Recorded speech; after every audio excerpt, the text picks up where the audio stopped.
Bonjour Lorraine. Bonjour Marion. Alors, est-ce que tu pourrais un peu te présenter, s'il te plaît? Oui, alors je m'appelle Lorraine Clouzot, je suis enseignante à l'école Notre-Dame à Bourg-la-Reine depuis 7 ans et donc j'enseigne dans une classe de CM1. Donc, quel est ton niveau en informatique? Qu'est-ce que tu sais faire? Alors, je me considère comme un niveau intermédiaire. Je connais les outils informatiques. J'utilise Internet dans ma vie personnelle. Je sais me servir d'un ordinateur, d'un téléphone portable, de prendre des photos avec ce téléphone et de les inclure sur un blog.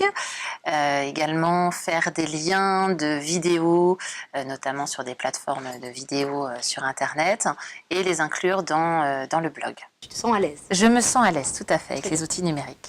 Comment tu fais pour mettre en place ce blog? Un petit peu cette réflexion autour de ce blog. Alors j'ai d'abord suivi une formation, parce que j'avais quand même quelques connaissances, mais il me semblait qu'au côté pédagogique et sécurité, il fallait que je sois un peu plus formée.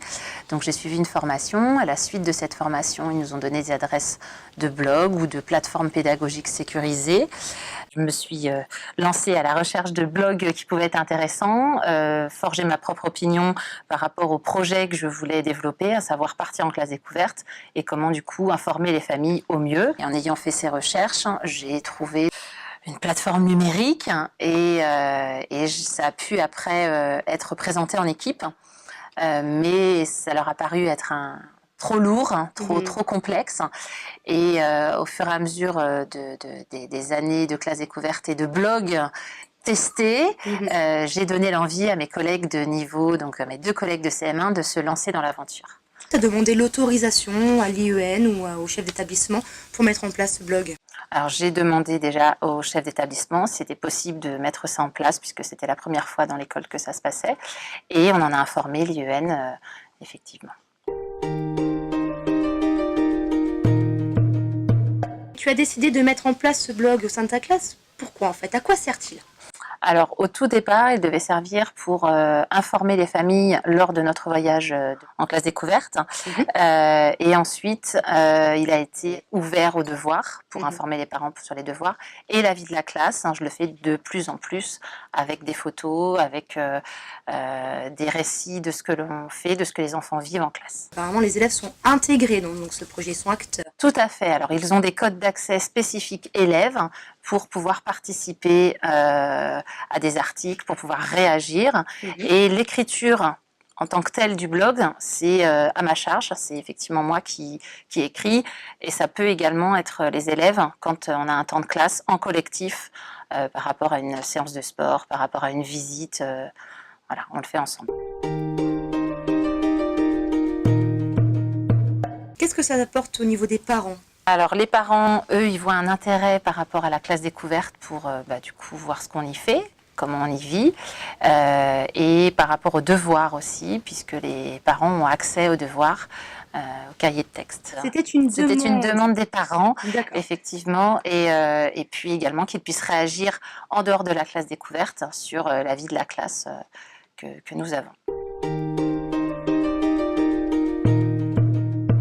Quelles sont les compétences développées par les élèves sur le blog? Alors avant tout, il y a la manipulation des outils numériques, le clavier, les usages des moyens numériques dans le réseau, et puis la connaissance de l'organisation de l'environnement numérique. Quand et comment les élèves remplissent le blog? Est-ce qu'ils peuvent être chez eux ou c'est uniquement en classe? Alors le contenu des articles, c'est en classe quand on le fait de manière collective, ou c'est moi toute seule.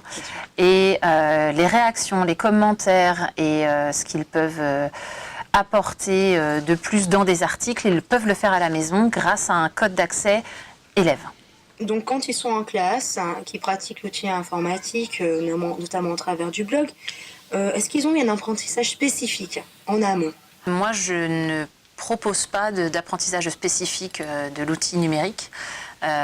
C'est vrai que quand on l'utilise en classe, c'est moi qui en charge l'écriture. Donc il n'y a pas d'apprentissage propre. Non. Est-ce qu'ils en ont besoin en fait? Ça dépend du niveau de chacun. Voilà. Donc, de l'avancée de chacun à la maison, de l'envie aussi. En général, c'est assez moteur quand même. C'est assez moteur. Oui. Et du coup, est-ce qu'il y aurait des remédiations pour les élèves qui sont non utilisateurs? Alors, il y a les temps d'APC, une activité pédagogique complémentaire. Et puis, il y a également des temps que je peux prendre en dehors de la classe, spécifiquement pour un enfant. Quels sont les outils de sécurité de ton blog aujourd'hui? C'est une plateforme numérique protégée, un ENT, sur lequel on ne peut pas aller sans code d'accès.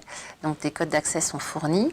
Les images, on ne peut pas les copier ni prendre les photos pour les reprendre de manière privée. Elles sont bloquées, on ne peut pas les extraire du blog. Une autorisation a été demandée aux parents en début d'année.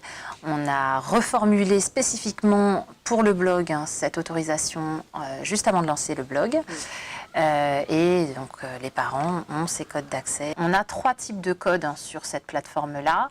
Un code d'accès enseignant, un code d'accès élève et un code d'accès visiteur, qui s'adresse aux parents ou un cercle familial restreint. Enfin, souvent, on part de la classe découverte en disant qu'ils pourront avoir des contacts par le biais de ce blog. Et on refait une réunion spécifique quand la mise en place a lieu en insistant sur le côté sécurité des photos, sur le côté sécurité du contenu et justement ces fameux codes que l'on divulgue, que l'on donne aux parents. Et comment on peut préserver en fait le secret un peu de ces codes, qu'elles ne soient pas transmis d'une famille à l'autre? Et la responsabilité de chacun qui est engagé. Maintenant, on avertit les familles en alertant, en leur disant qu'il faut raison garder et puis ne pas diffuser trop à l'envi ce code. Et si par exemple on perd un identifiant? Alors l'identifiant est disponible si on appelle la plateforme pédagogique, la plateforme numérique, et donc les retrouver. Tout simplement. Elles sont envoyées également à la création de l'espace numérique. Ils sont envoyés sur les boîtes mail des enseignants. Donc à nous aussi d'être responsables et de les garder. Est-ce que tu es sûr, donc, encore en termes de sécurité, que ton blog sera effacé? À la fin de l'année scolaire, donc vers le mois de novembre, la plateforme nous garantit une suppression du blog totalement. Je vais vérifier effectivement qu'il n'y a plus cet espace-là. Bien sûr. Et c'est le cas. Enfin, la question du droit à l'image qui est très importante au niveau du blog. Par exemple, au niveau des photos, au niveau des vidéos, parfois qu'on peut intégrer dans ce blog. Est-ce que certains parents refusent que leurs enfants soient sur ces photos? Alors, il y a déjà une première autorisation que l'on fait qui est pour l'établissement et pour éventuellement le site de l'école. Et il y a une deuxième autorisation que l'on fournit uniquement pour le blog. Des fois, on a la surprise que toutes les autorisations soient données pour le blog, alors qu'elles ne le sont pas par ailleurs à tout ce qui est moins sécurisé.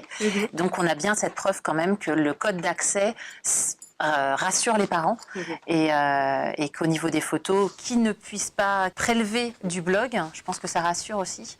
Il y a un engagement de ma part à ne pas prendre de photos individuelles en portrait, et c'est vraiment que des photos de groupe ou de loin de quelques élèves. Les enseignants ont-ils la même interface? Est-ce qu'ils voient exactement la même chose? Est-ce qu'ils ont les mêmes codes? Comment on procède en tant que parent et toi en tant qu'enseignant pour rentrer dans ce blog? Alors nous, on a accès à l'interface enseignante et à l'interface que les parents, les visiteurs, les élèves verront. Donc nous, notre interface, elle s'appelle un tableau de bord. Et sur ce tableau de bord, on peut y mettre les devoirs, on peut choisir la couleur de son blog, on peut l'organiser. Et on a également accès aux articles, à la gestion des articles, à savoir est-ce qu'on publie, est-ce qu'on ne publie pas, est-ce que l'on modifie les articles. Et l'interface qui est pour les visiteurs, les élèves, elle est beaucoup plus agréable, beaucoup plus ergonome. Et cette interface, c'est là où on peut y découvrir les vidéos, les articles, les photos. Alors Lorraine, quelles sont les contraintes pour la mise en place d'un blog? C'est toutes ces questions qu'on peut se poser quand on est professeur. Alors Marion, les contraintes, elles sont nombreuses, elles peuvent faire même peur. Ça peut être un obstacle à la mise en place de ce blog.